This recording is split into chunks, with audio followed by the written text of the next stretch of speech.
Assalamualaikum dan salam sejahtera. Saya Nik Muhammad Sofian bin Nik Muhammad Nordin, nombor matriks 274446. Kumpulan kami terdiri daripada 4 orang ahli termasuk saya. Kumpulan kami akan membentangkan tugasan yang diberikan dengan tajuk strategi komunikasi dan perundingan antara budaya bersama senario yang telah diterangkan. Okey, pengurus baru yang dilantik bagi mewakili Malaysia dalam tugas perundingan sangat penting untuk mengetahui dan dapat mengenali permasalahan perbezaan budaya ketika berkomunikasi dalam program dijalankan yang boleh menjejaskan ketidakfahaman akan terjadi. Mungkin saya boleh mengambil satu pepatah iaitu masuk kandang kambing mengembek, masuk kandang kerbau mengauk. Saya dapati terdapat beberapa perbezaan budaya antara budaya Asia dengan budaya Barat yang boleh menyebabkan salah taksir mesej dan bahasa badan. Iaitu, pertama, perbezaan budaya dalam konteks komunikasi. Orang Asia cenderung menggunakan gaya komunikasi tidak langsung bergantung pada komunikasi tersirat dan isyarat tidak lisan untuk menyampaikan maklumat. Manakala orang Barat lebih suka menggunakan gaya komunikasi langsung dan ekspresif bagi menyampaikan maklumat dengan jelas dan berterus terang. Bahasa badan dan isyarat bukan lisan boleh berbeza di antara budaya yang mungkin mempunyai makna yang berlainan di kalangan budaya yang berbeza. Penggunaan senyap pula boleh mempunyai makna yang berbeza di kalangan budaya yang berbeza. Kontak mata juga boleh ditafsir sebagai perbezaan mengikut budaya. Kedua, perbezaan budaya dalam aspek interaksi sosial. Ini di mana orang Asia memberi penekanan pada pembinaan hubungan peribadi sebelum terlibat dengan perbincangan dan orang Barat pula lebih menumpu kepada tugas dan konteks perbincangan yang meterai secara bertulis. Budaya Asia mempunyai struktur hierarki yang lebih kukuh dengan penghormatan kepada orang yang lebih tua atau berpangkat tinggi dan orang Barat menitikberatkan kesesamaan dalam individualisme di mana orang dianggap setara tanpa mengira pangkat atau kedudukan.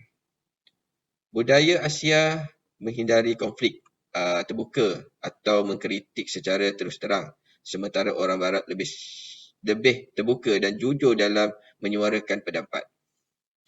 Ketiga, perbezaan budaya dalam perspektif kelaziman dan tata cara. Masyarakat Asia menekankan kepentingan mencapai konsensus dalam membuat keputusan, manakala masyarakat Barat mengutamakan individualisme dan ketegasan dalam membuat keputusan. Jenaka atau sindiran yang diterima baik dalam budaya Barat mungkin disalahertikan atau menyinggung perasaan dalam budaya Asia. Norma-norma kesopanan, sapaan, adab di meja makan dan pemberian hadiah berbeza antara negara-negara Asia dan Barat. Orang Barat lebih langsung dan ekspresif dalam memberi maklum balas, manakala orang Asia mungkin menggunakan pendekatan yang lebih halus atau tidak langsung. Keempat, perbezaan budaya persepsi. Orang Asia cenderung kepada pendekatan masa yang fleksibel, sementara orang Barat menghargai ketepatan masa dan mematuhi jadual yang telah ditetapkan. Orang Barat lebih mengutamakan ruang peribadi yang luas, sementara di Asia, ruang peribadi boleh menjadi sempit dan batas jarak antara individu lebih dekat. Orang Barat mengutamakan keperluan dan pencapaian individu, sementara orang Asia menghargai identiti kolektif dan keharmonian dalam kumpulan.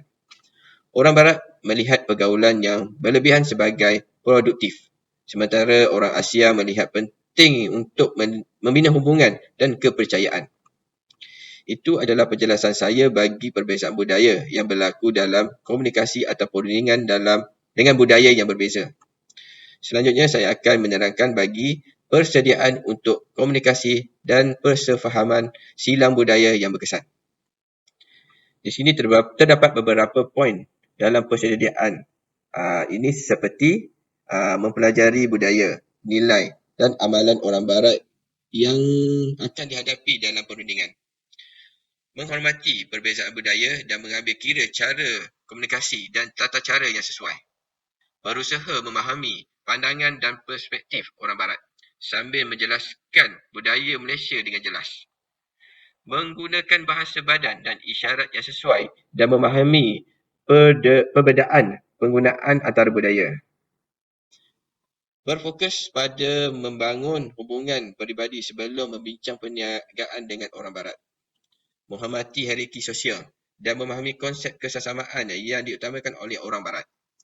Mencari konsensus dalam membuat keputusan tetapi juga memberi ruang untuk pendekatan yang lebih teguh jika diperlukan.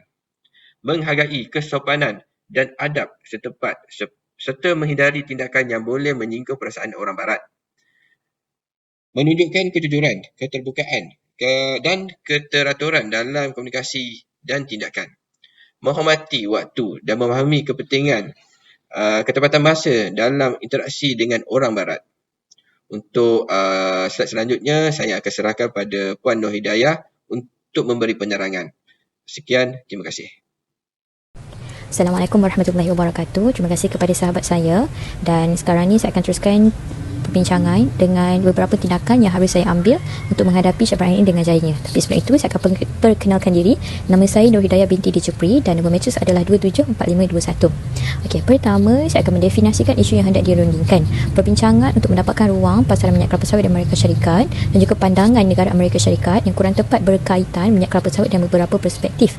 Pertama, kesan terhadap alam sekitar, kemampanan dan pensijilan, hak asasi manusia dan isu buruh, risiko kesihatan dan pemakanan. Yang kedua adalah penjelasan perkara ini, fakta dan isu yang akan dirundingkan, hasrat yang ingin dicapai, kekangan dan alternatif yang perlu dipertimbangkan.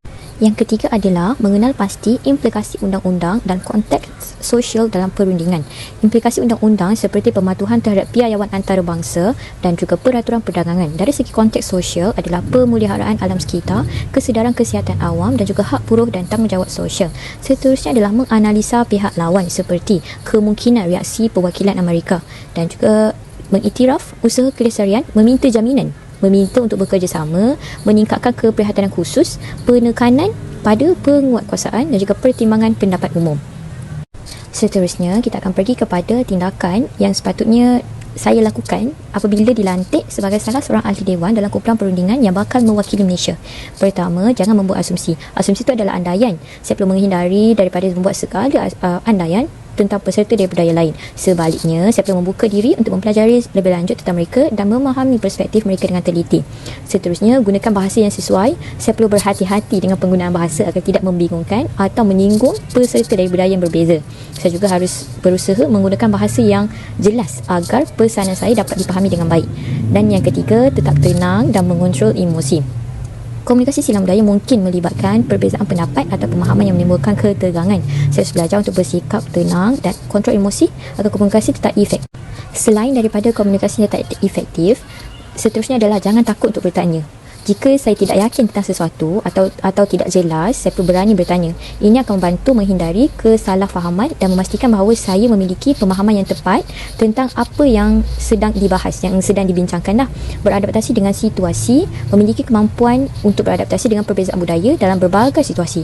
Ini termasuk menghormati kebiasaan dan tradisi lokal serta mengikuti norma-norma sosial yang berlaku. Seterusnya, nombor 6 adalah bersikap terbuka terhadap perbezaan. Saya harus memiliki sikap terbuka dan menghargai perbezaan dalam budaya dan pandangan. Ini akan membantu menciptakan lingkungan yang inklusif dan saling menghormati. Hindari stereotip dan prasangka. Saya perlu menghindari stereotip dan prasangka terhadap budaya lain. Setiap individu adalah unik dan tidak boleh digeneralisasi berdasarkan budaya atau latar belakang mereka. Seterusnya adalah terus belajar dan berkembang. Komunikasi silang budaya adalah proses yang terus-menerus dan membutuhkan komitmen untuk terus belajar dan berkembang. Saya perlu mengambil inisiatif untuk meningkatkan pemahaman saya tentang budaya lain dan meningkatkan keterampilan komunikasi silang budaya. Melalui penerapan strategi komunikasi yang berkesan dan sikap yang terbuka dan menghormati, kita dapat memperkuat pemahaman dan meminimalkan perbezaan budaya. Komunikasi silang budaya yang efektif dapat membantu membangun hubungan yang kuat, mempromosikan kerjasama dan mencapai tujuan bersama dalam lingkungan multikultural yang semakin kompleks. Sekian itu sahaja daripada saya. Terima kasih. Okey, Assalamualaikum dan salam sejahtera. Terima kasih kepada rakan saya Puan Nurul Hidayah. Sebelum saya meneruskan, nama saya Muhammad Syamil bin Yaakob, nombor matrik 274278. Okey, saya akan membentangkan mengenai strategi komunikasi yang berkesan untuk mengurangkan perbezaan budaya. Okey, di sini terdapat 7 strategi, antaranya yang pertama ialah latihan dan pendidikan silang budaya. We call cross culture.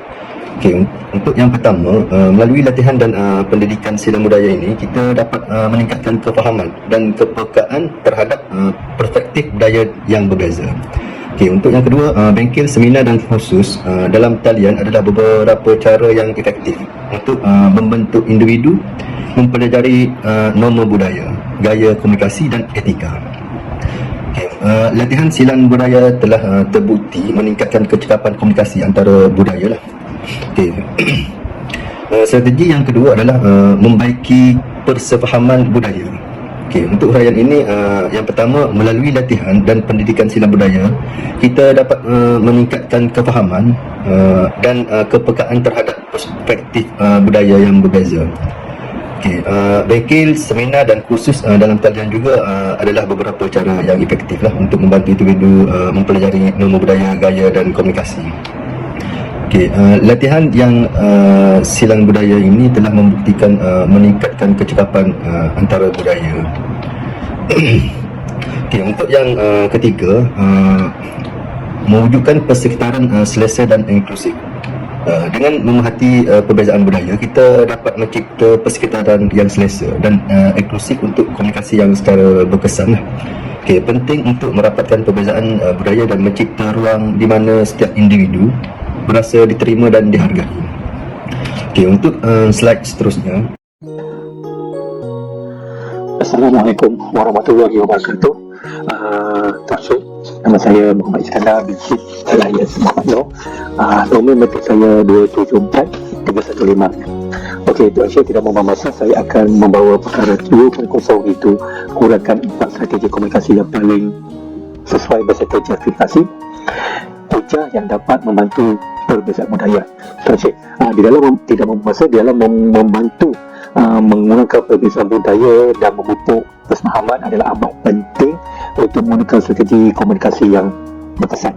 Berikut adalah strategi komunikasi yang boleh digunakan, antaranya adalah mendengar secara aktif dan berempati, dapat merapatkan perbezaan budaya, membina hubungan yang betul dan berusaha memahami sudut pandang dan menunjukkan empati terhadap kepentingan dan keutamaan mereka. Okey, itu penjelasan pertama, itu mendengar secara aktif dan empati. Kedua adalah penjelasan dan maklum balas, penting untuk memastikan pemahaman yang tepat dengan menggunakan bahasa yang jelas dan ringkas. Tidak boleh menghindarkan lebih banyak kekeliruan. Kedua, menghindari kekaburan dan salah faham antara mereka satu sama lain disebabkan perbezaan budaya antara timur dan barat. Okey, ketiga, kepercayaan dan menimbulkan rasa hormat antara satu sama lain. Itu adalah merupakan satu aspek yang penting dalam komunikasi silang budaya tersebut. Kedua, penting untuk menghormati perbezaan budaya. Ketiga, setiap individu mempunyai latar belakang yang berbeza dan pengalaman yang mampu mempengaruhi persepsi mereka antara satu sama lain. Dan perlu ada pembinaan hubungan yang ukuh membantu mengatasi rintangan budaya. Ini perlu ada, wajib ada, dan mewujudkan persekitaran komunikasi yang positif, hindari secara komunikasi negatif yang boleh menimbulkan